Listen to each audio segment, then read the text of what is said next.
Well, God bless you and greeting in the name of Jesus Christ. This is Christian Virtual Fellowship, a production of Allegiance to the King, an online church. Allegiance to the King can be found at allegiancetotheking.org and also on Facebook. My name is Raymond Scott. Today, I'd like to offer a tribute to Brother Andrew, God's Smuggler. Andrew Vander Bilge is a great example, and we're going to get into it today to show you why.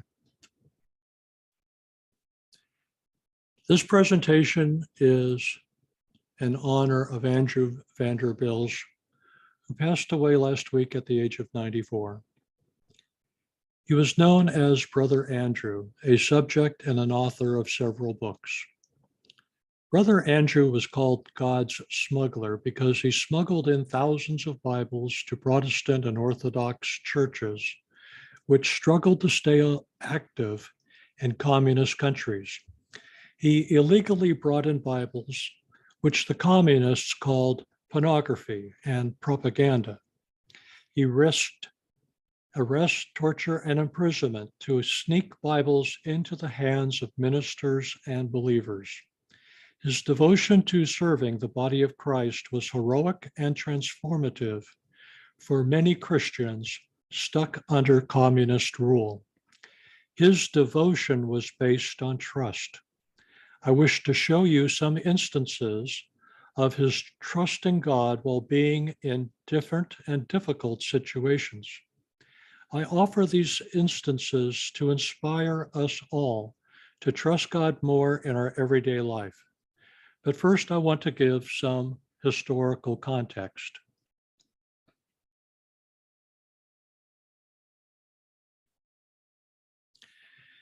In 1945, World War II ended with a divided Europe. Countries in Central Europe, which is shown in pink, were torn away from the Nazis and occupied by the Soviet Union, which is shown in red. Communist Russians. Western Europe was occupied by American, British, and French armies. Putting it simply, the continent was divided between elected governments wanting liberty and other governments promising a man-made utopia while oppressing their own people. In 1947, British Prime Minister Winston Churchill declared that an iron curtain was drawn closed by the Russian communists and the communist parties of several Central European countries. The term Iron Curtain had been coined by George Orwell, the author of the book 1984.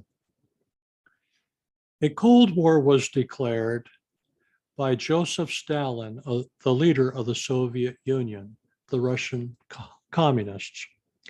The Communist Party promised to build a utopia, a perfect world with the blood and sweat of its people. Instead, it brought a hell on earth, killing tens of millions of its own. Communism denied the very existence of God, calling religion the opiate of the masses.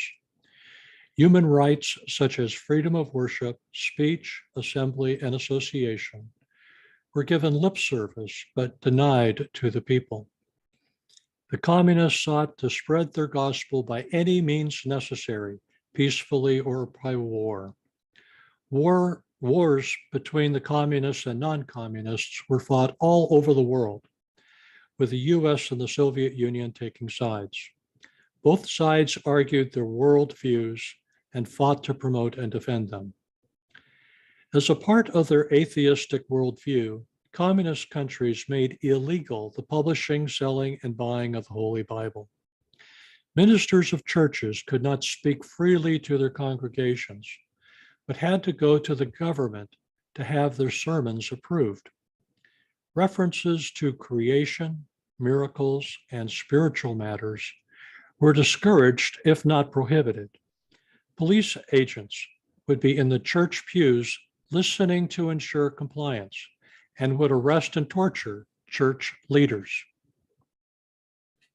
As an aside, Even today in China, communists have taken crosses off the top of thousands of church steeples despite peaceful protests. Inside churches, crosses and crucifixes have been torn down and replaced by portraits of dictator Xi Jinping. The government has reserved the right to appoint church leaders, and home churches are illegal. The state religion of China is loyalty, obedience, and love for the Communist Party of China.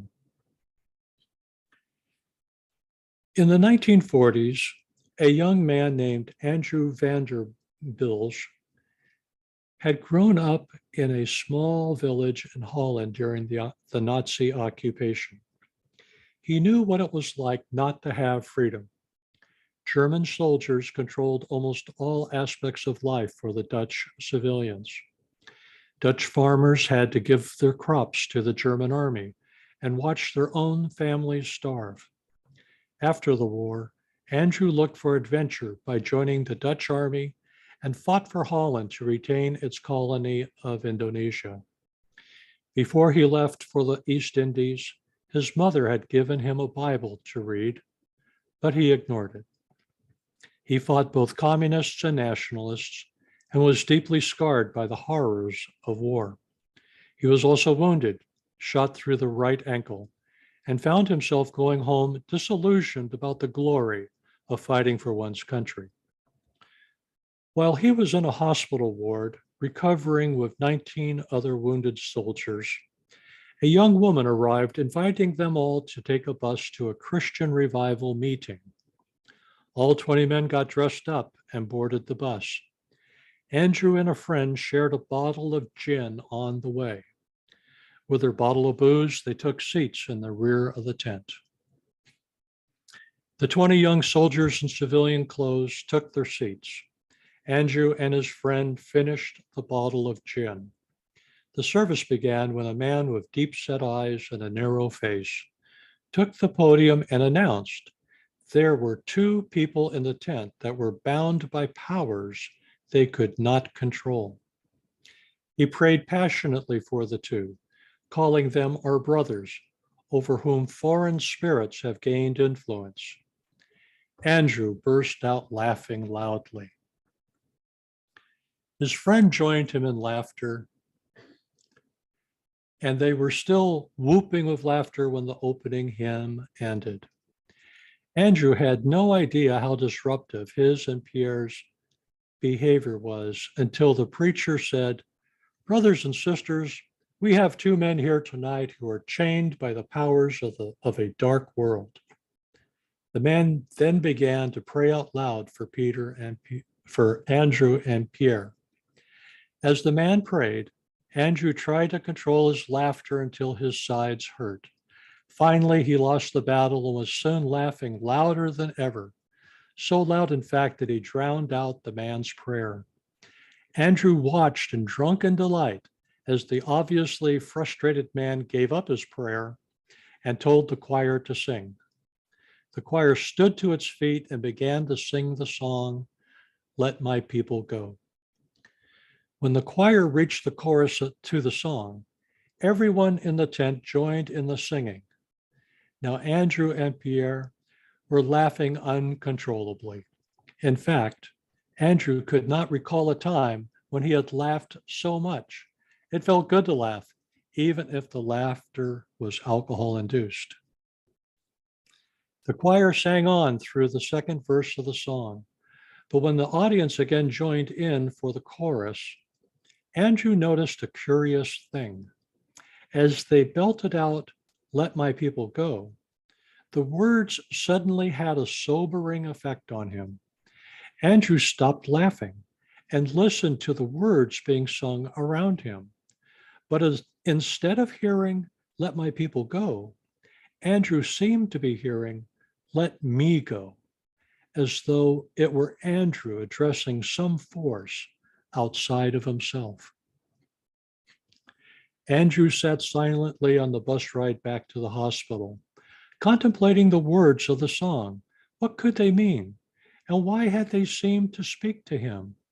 The following morning, Andrew awoke with a hangover. But he also awoke with something else, a deep desire to read his mother's Bible. All that day, he carried the Bible with him, reading it whenever he had a spare moment. And much to his surprise, he wanted to read more the following day and the day after that.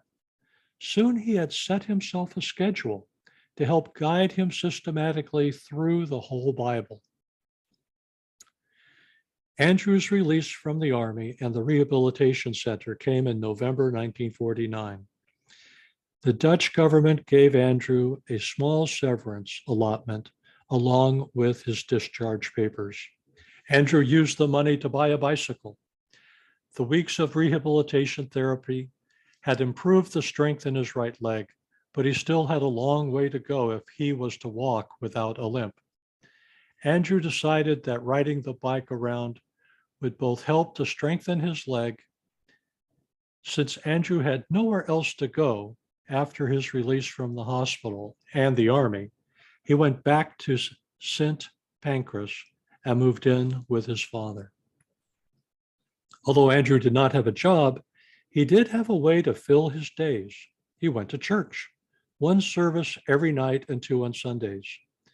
Some of the services were at the Reformed Church in St. Pancras, while others, such as the Salvation Army service in Alkmaar and the Baptist prayer meeting in Amsterdam, were a long bike ride. Andrew did not care what denomination people belonged to, as long as they believed the Bible and wanted to have fellowship with him. So Andrew had been freed from the kingdom of darkness by the power of the gospel music. And once freed from the drink, he became hungry for the meat of the scriptures. He felt an overwhelming desire to discover the God of the Bible and how he fit into God's creation. His spiritual journey began. In 1953, Andrew decided to attend a school in Glasgow, Scotland, called Worldwide that's a mouthful, Evangelization Crusade Missionary Training College.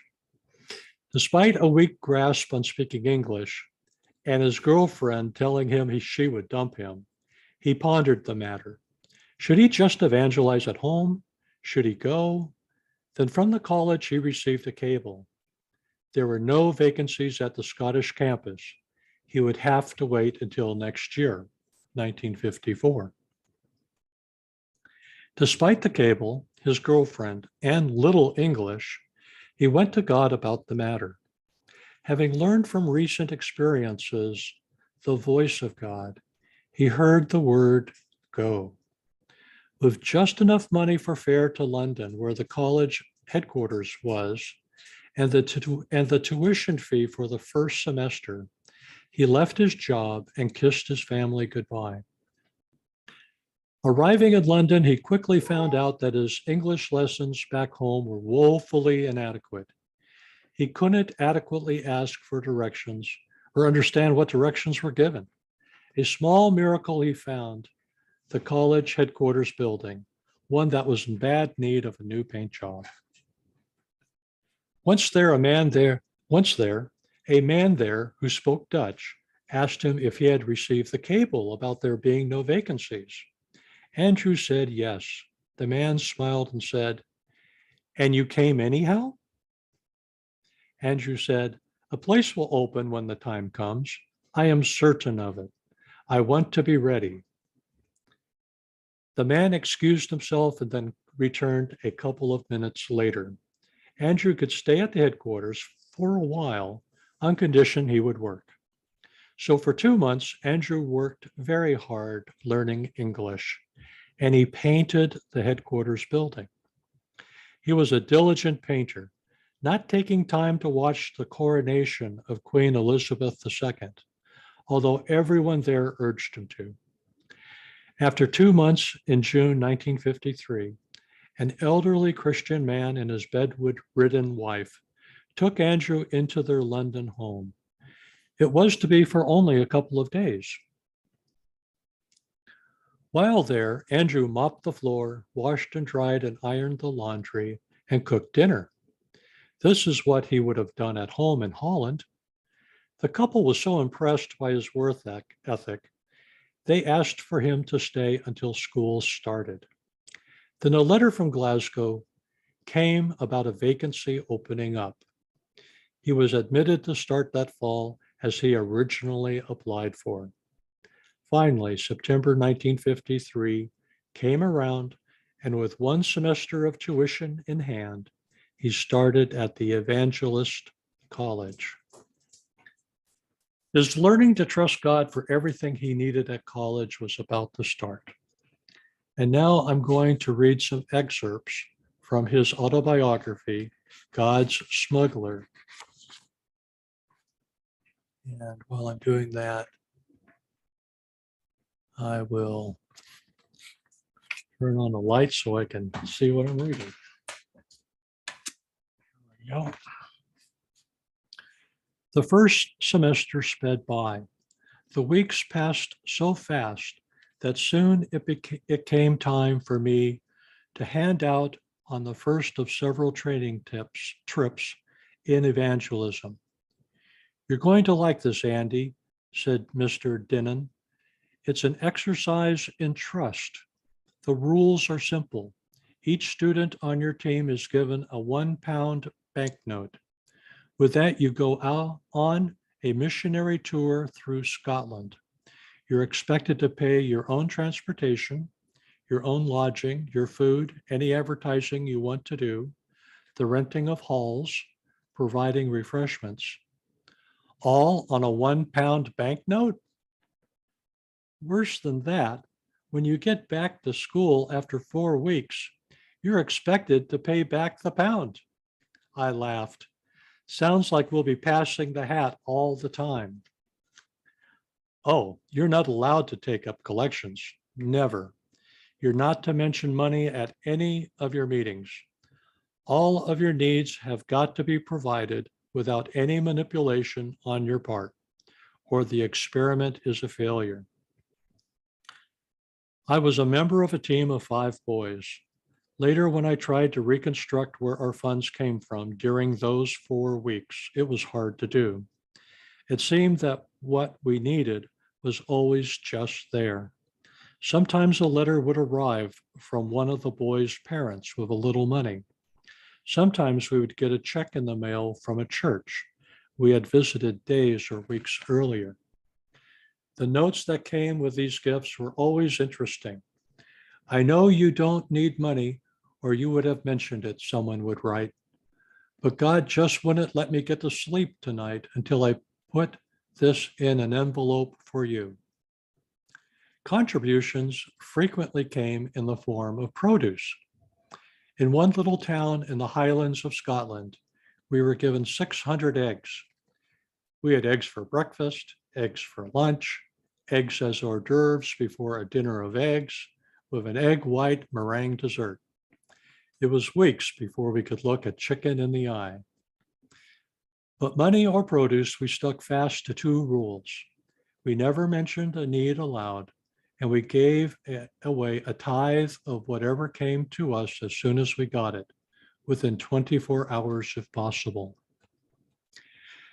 There were times before the end of the tour, however, when it looked as though the experiment was failing. One weekend, we were holding meetings in Edinburgh. We'd attracted a large group of young people the first day and were casting about for a way to get them to come back the next. Suddenly, without consulting anyone, one of the team members stood up and made an announcement. "Before the meeting tomorrow evening, we would like you all to have tea with us here, 4 o'clock. How many think they can make it?" A couple dozen hands went up, and we were committed. At first, instead of being delighted, the rest of us were horrified. All of us knew that we had no tea, no cake, no bread and butter, and exactly 5 cups. Nor did we have money to buy these things. Our last penny had gone to rent the hall.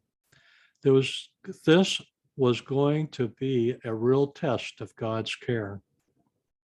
And for a while, it looked as though He was going to provide everything through the young people themselves. After the meeting, several of them came forward and said they would like to help. One offered milk, another half pound of tea, another sugar. One girl even offered to bring dishes. Our tea was rapidly taking shape, but there was one thing still missing: the cake. Without cake, these Scottish boys and girls wouldn't consider tea tea. So that night in our evening prayer time, we put the matter before God. Lord, we've got ourselves into a spot. From somewhere we've got to get a cake. Will you help us? That night, as we rolled up in our blankets on the floor of the hall, we played guessing games. How was God going to give us that cake? Among the five of us, we guessed everything imaginable, or so we thought. Morning arrived. We half expected a heavenly messenger to come to our door bearing a cake, but no one came.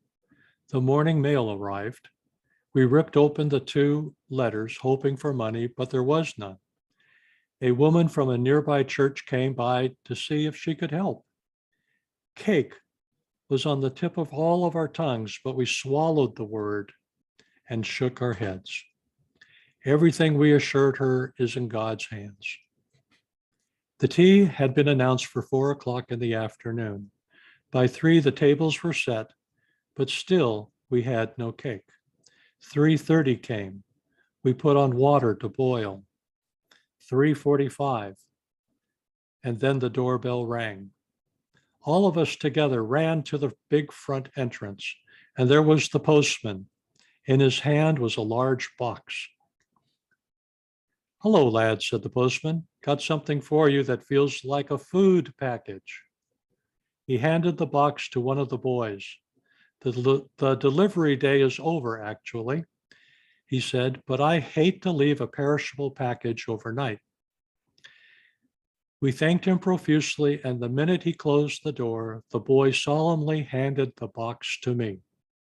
"It's for you, Andrew, from a Mrs. William Hopkins in London."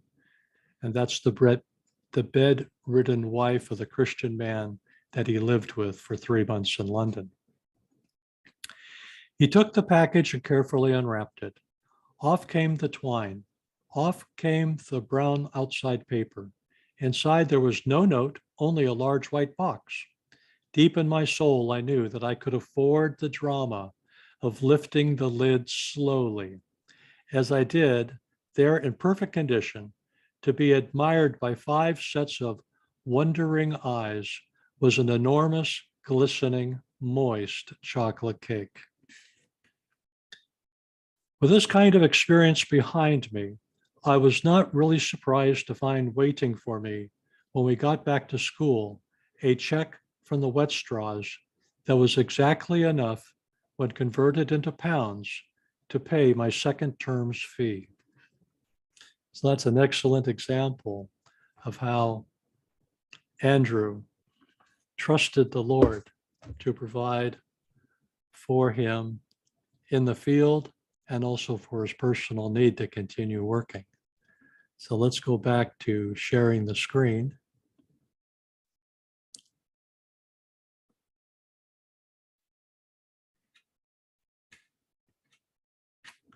A part of the training program was to preach the gospel on the streets of the city. Andrew went to share the gospel in one of the worst areas of Glasgow, Scotland, a slum called Patrick, which had such a reputation for violence that even policemen would not walk its streets alone. But because Andrew believed that this was where God wanted him to go, off he went to Patrick. He could scarcely believe the condition of the place the first time he saw it. Everything was dark and dank.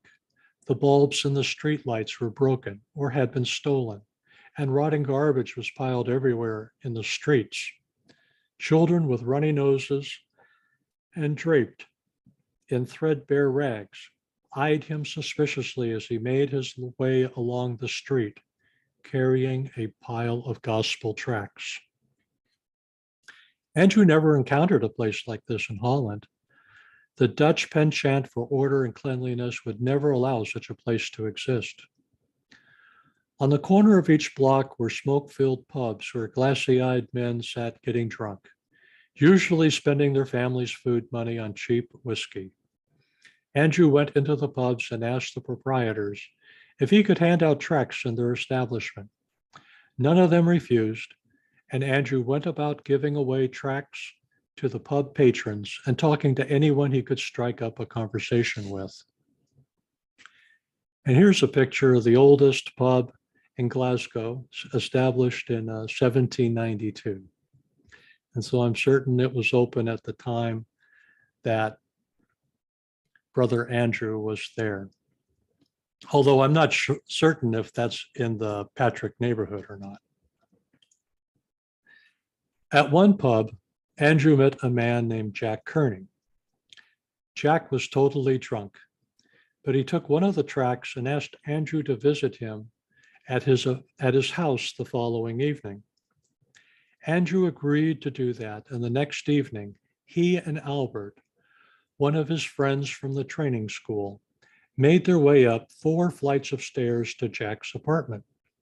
As with the streetlights outside, the light bulbs that lit the stairway had been either broken or stolen. Andrew and Albert were forced to pick their way up the stairs in total darkness, trying their best to avoid the broken beer bottles on the steps. The 2 men located the door to the apartment and knocked. Jack opened the door, and Andrew could clearly see that he was still drunk. Jack's eyes were glazed, he wobbled on his feet, and his breath stank of stale whiskey. "Come in," Jack said, motioning Andrew and Albert in. Inside, the apartment was dingy, lit by a single light bulb. The wallpaper was stained brown and peeling off the walls, and the paint was peeling from the ceiling. Moldering bread crusts and scraps of food were spread about the kitchen table and counter, and the sink was piled high with dirty dishes. "Let me fix you a cup of tea," Jack said. And with that, he turned and pulled 3 dirty cups from the sink. He did not bother to wash them. He just rubbed them with a stained dish towel. Andrew and Albert looked at each other, their eyes wide, but they did not say a word. Andrew knew it would be insulting to turn down Jack's offer of a cup of tea, even if the cups weren't clean. Several minutes later, Jack laid 3 cups full of tea on the table. As they sipped the tea, the 3 men talked with Jack, asking Andrew question after question about his life in Holland and his experiences in Indonesia. "So, Dutchman, since you were in the army, tell me, what's the first law of war?" Jack finally asked. Andrew thought for a moment and then lifted his eyes to stare into Jack's stubbled face. "It's your life or mine. That's the law of war, Jack," he said. "Right, you're exactly right," Jack said. With that, he pushed himself away from the table, walked to the sideboard behind Andrew, opened a drawer, and pulled something out. It was a cutthroat razor. Jack flicked the razor open, spun around, and held the razor to Andrew's throat. "And I'm going to kill you," he said. Albert sat across the table from Andrew, who could see that his friend was too petrified to do anything but pray. Meanwhile, Andrew thought fast. He had no doubt that Jack, in his drunken condition, was well capable of slitting his throat with the razor. "You're right, Jack. It is my life or yours. But because of that, you can't do this. Someone has already died to save your life and mine.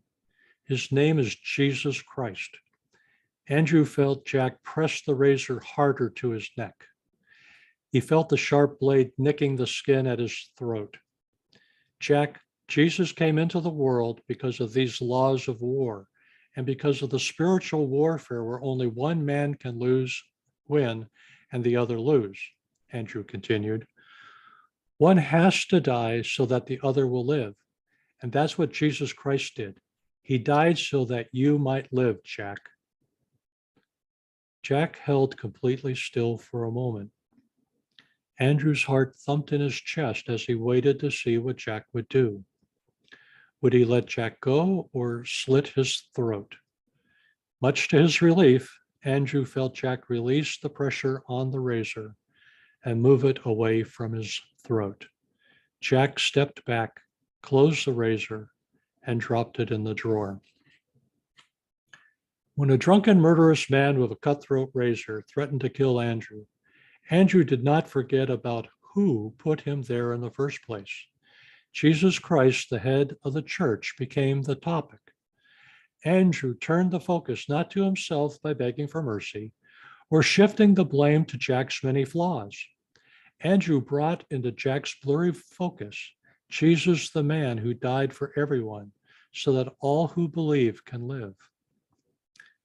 Thinking quickly, Andrew said, "Thank you for putting the razor away, Jack.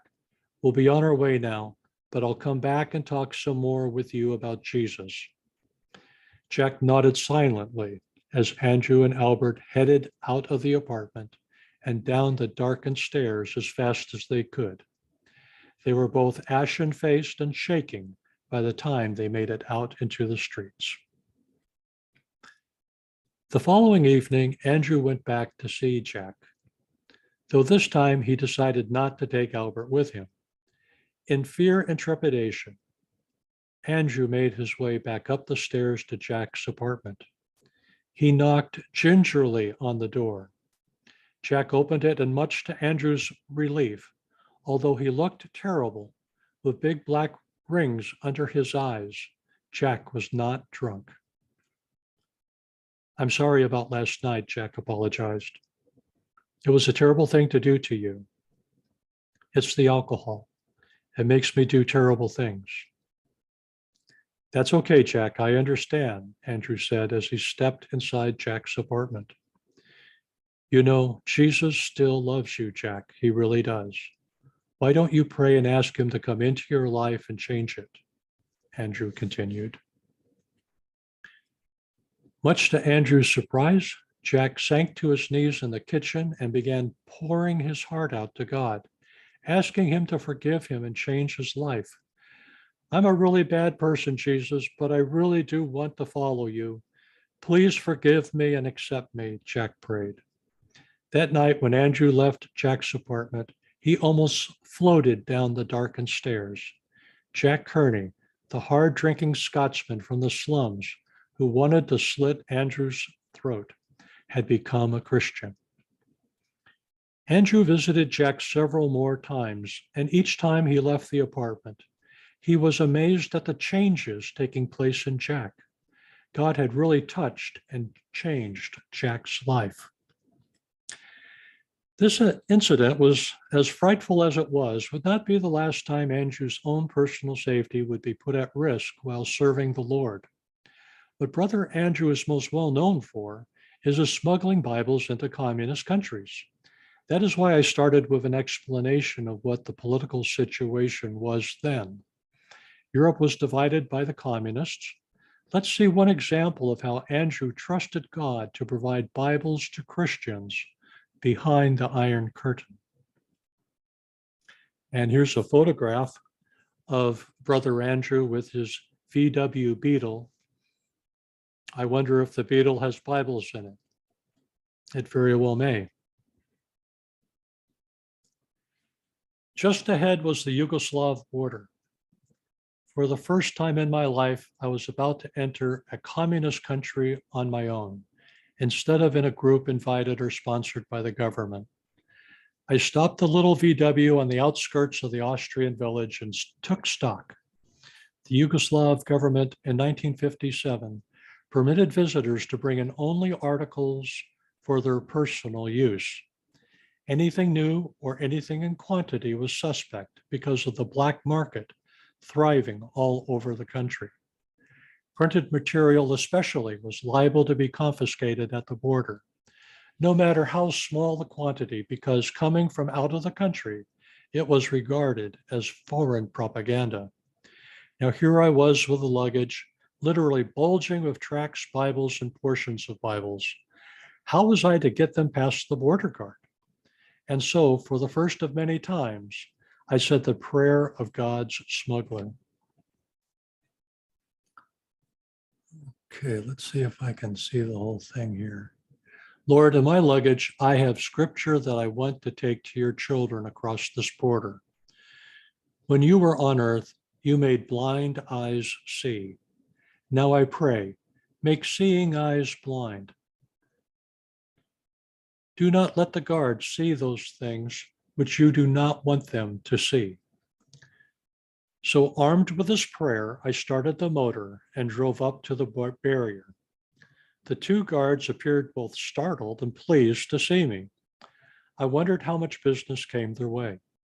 From the way they stared at my passport, it might have been the first Dutch one they had ever seen. There were just a few formalities to attend to, they assured me in German, and I could be on my way. One of the guards started poking around in my camping gear. In the corners and folds of my sleeping bag and tent were boxes of tracts. Lord, make those seeing eyes blind. The guard says, do you have anything to declare? Well, I have my money and a wristwatch and a camera. The other guard, looking inside the VW, he asked me to take out a suitcase. I knew that there were tracts scattered among my clothing. Of course, sir, I said. I pulled the front seat forward and pulled the suitcase out. I placed it on the ground and opened the lid. The guard lifted the shirts that lay on top. Beneath them, and now in plain sight, was a pile of tracts in two Yugoslavian languages, Croatian and Slavian. How was God going to handle this situation?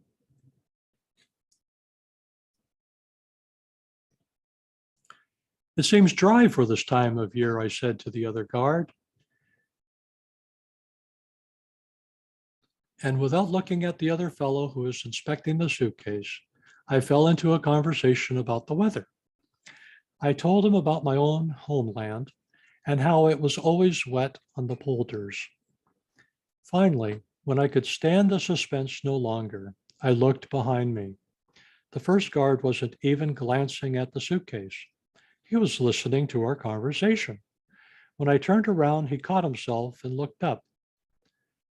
Well then, do you have anything else to declare? Only small things, I said. Well, the tracts were small after all. We don't bother with them, said the guard. He nodded to me that he could close the suitcase and with a little salute, handed me back my passport.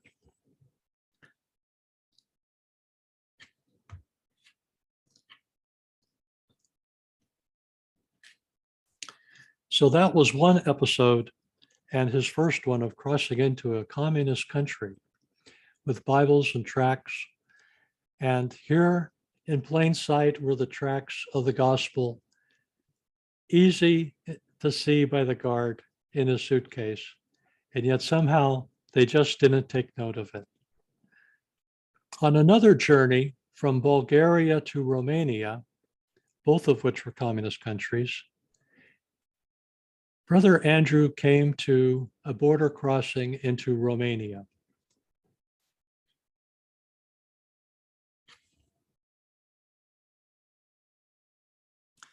Andrew pulled the car to a stop at the border. He had just crossed the Danube River from Bulgaria and was waiting to enter Romania. 4 cars were stopped in front of him, and Andrew was relieved. Surely it will take only a few minutes to get across the Romanian border, he thought. He soon found out how wrong his assessment was. 40 minutes later, the border guards were still inspecting the first car. When finally they waved that car on, the next car in line pulled up to the barrier. The guards then set to work inspecting it. An hour later, everything inside the car had been meticulously spread out on the ground, along with the car seats and the hubcaps. The guards were now busy taking apart the engine. Andrew stuffed his hands into his pockets and tried to look unfazed. though his heart was jumping through his chest. He had crossed the border into communist countries numerous times before, but this was the first time he had seen anything like this. What about my cargo, those precious Bibles, Andrew thought. If the guards stripped his car, they would be sure to find the contraband items. The Bibles would be taken from him and he would end up in a Romanian prison, with no one from the outside knowing where he was. It was a heavy price to pay, but with God's help, Andrew hoped to smuggle the Bibles right under the guards' watchful eyes. Andrew did what he always did when facing such situations. He prayed silently about it. Then he took the exact opposite of what would seem to be the best chance of getting the Bibles over the border. Instead of keeping them hidden in the back seat of his car, he pulled out several of the Bibles and piled them beside him on the front seat, where the border guards would be sure to see them. Finally, 4 hours after Andrew had pulled to a stop, a guard waved him forward.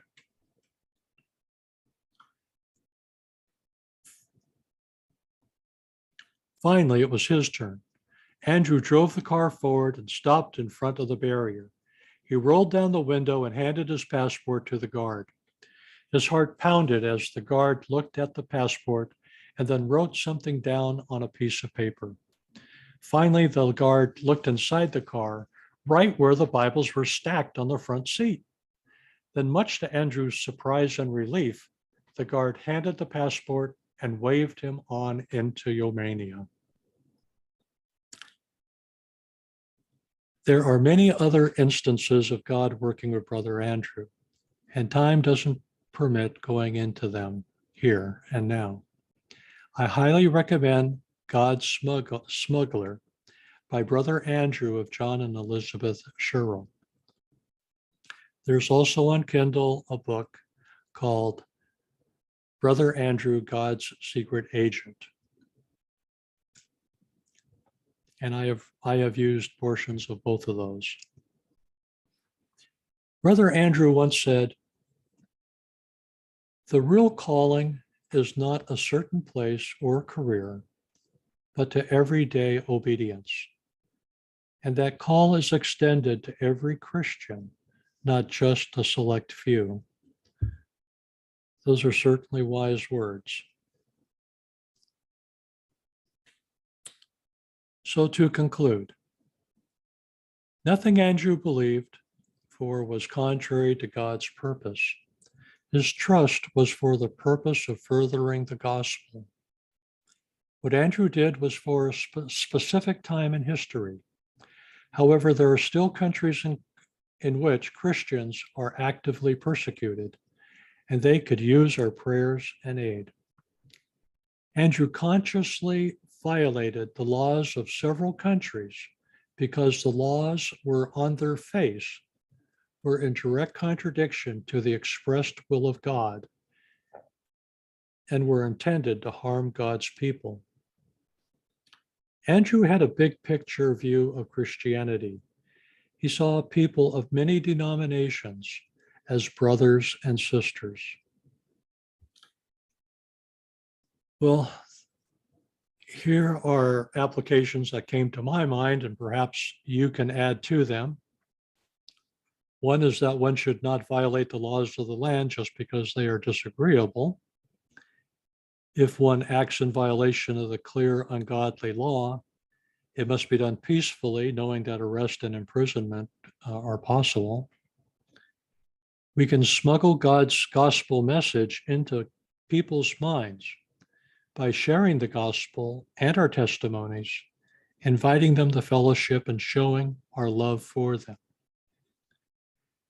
And I recommend his autobiography instead of books written by others about him. They're very powerful words. So this is a tribute to Brother Andrew.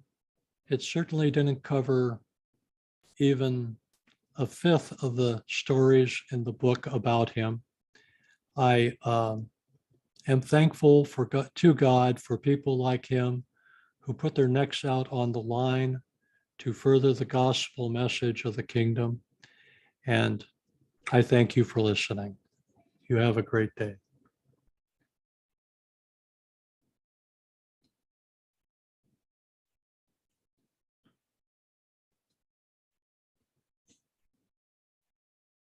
Okay. Well, how are we doing?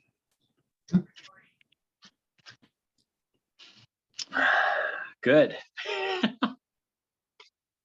Yeah. That was a mouthful. Yeah, what's going on here?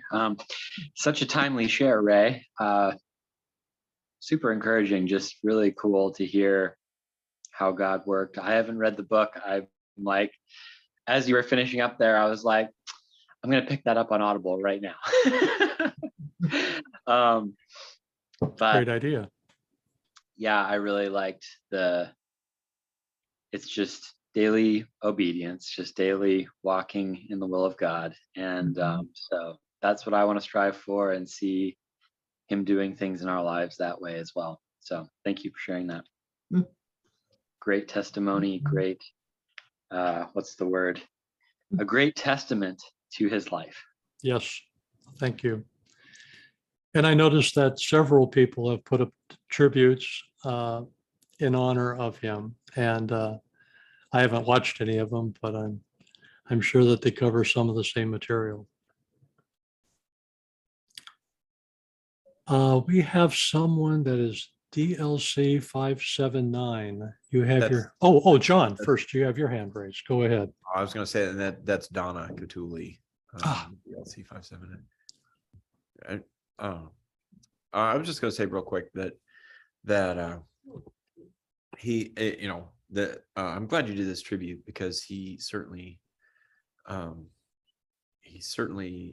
deserves it. He was quite a man of God, and very, very inspirational early in my Christian life. I read God Smuggler many, many, many years ago, not too long after I became serious about my Christian faith anyway. And it was a big inspiration. And I've read one of his other books, which is called For the Love of My Brothers, that is every bit as good, if not even better. The God Smuggler runs up through about the mid to late 60s. And then For the Love of My Brothers picks up from there and runs through the 1970s and 1980s, maybe part of the 1990s as well. And in the 70s, he was bringing Bibles into Africa, into countries that were very dangerous, and to Christians especially. And then in the 1980s, he was bringing Bibles into China, into communist China. And some of the stories from the Bible smuggling into China, I mean, I don't know how to describe them other than they monumentally miraculous. Parting of the Red Sea kinds of events. Wow. So they're if you've never read any of Brother Andrew's books, you are definitely missing out, and you should do exactly what Jackson is doing and get a copy of God Smuggler right away and read it, and you'll definitely want to read his other books. Okay, Donna. Yeah. I'm glad John spoke. My beginning walk with the Lord, I had read God Smugglers, and For the Love of My Brother, I read another one, The Walk of Brother Andrews, and I was always fascinated with George Mueller is another one, and yet these aren't magic tricks that these guys are doing. They're called of God in their decade, in their age. And George was in the 1800s, but the Lord is the Lord. This is the 21st century, and it's exciting to see how he would work today. And I love to read anything that has to do with people in third world countries who have just miraculous testimonies. I don't want to say that, God has delivered everybody, because then we see the opposite coin of Christians being beheaded and murdered. But these men and women, Corrie ten Boom is another. I read her biography and I was so awed. In my very beginning years, I think it was very impressionable that I was so attracted to men and women that were heroes of the faith. It's like the Hebrews 11 stuff, heroes of the faith in my eyes, to set me up to be able to have some trust in the provision of the Lord, because I was about to leave my home. I didn't have a husband, and I found myself in tight places. Went on a few missionary trips and absolutely did see phenomenal power that did not originate from me, did not come from me, just to get me in a place where I could learn to trust God and, and learn how to see his faithfulness. And of course, my heart was evangelism and to touch people's heart, still is to this day. But, tonight's Holy Spirit night. So I thought, how apropos, to see the hand of God in the miraculous when God wants it done, not when I think I should do it because I'd fall in a hole because I wouldn't listen to the Lord, and get eaten by the lion. That can happen because it's not something that I'm not listening or called of God to do a specific thing. So we don't want to get that mixed. We don't want to get that skewed. I am just always amazed at the generosity, the simplicity of these men and women's lives, and how in the world they had a heart to trust God in the dangerous situations that, for my mind, is mind-boggling. I mean, I grow to appreciate them. I feel like such a weenie, in comparison, but just reading about them, admiring them, and watching how big God's heart is to choose simple men and women ordained to be evangelistic and go into dangerous territories, foreign countries, and make their mark to spread the gospel, even by, dropping off Bibles in that language. I am amazed. Thank you so much, Ray, for bringing this, to our minds today. I just think it's perfect. It's just it's perfect for today. And and then I think to myself, okay, so when I'm in an elevator and God tells me, go ahead and say something to the person next to you. Why would I be afraid to do that? I mean, when you compare that to what Brother Andrew and so many others like Corrie ten Boom and others have Amazing. done, so it is very inspirational, and I'm inspired by it. Well, anyway, if that's the end of the comments, I'll stop the recording. And again, Allegiance to the King. You can find us on Facebook and allegiancetotheking.org. Thank you for joining us today, and God bless you.